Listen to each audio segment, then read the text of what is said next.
आहे मुख्यमंत्री साहेब, अशा अधिकाऱ्यांना तुम्ही नाही का त्वरित निलंबन करा आणि याच्यामुळे तुमचं नाव खराब होत आहे.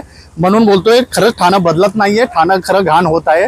म्हणून नाही का रस्ते डांबरीकरण असे होत नाहीत. तुम्ही नाही का मातीवर डांबरीकरण करतात, ही पूर्ण माती आहे त्याच्यावर डांबरीकरण केलं गेलेलं आहे. हे रस्ते बघा, इकडचा डांबर बघा,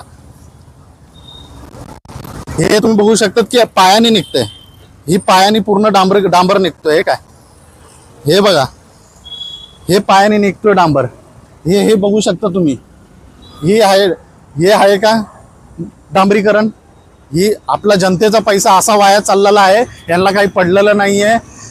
आपण टॅक्स पे करतो जेणेकरून आपल्याला रस्ते बिस्ते चांगले मिळावं, पण हे घाणारं काम नाही का जे ठाणे महानगरपालिकेचे अधिकारी करतात त्याला अधिकाऱ्यांना त्वरित निलंबित करा. आणि नाही का अधिकाऱ्यांनी मालक बनायचा प्रयत्न करू नका, जनताच मालक आहे एवढं लक्षात ठेवा.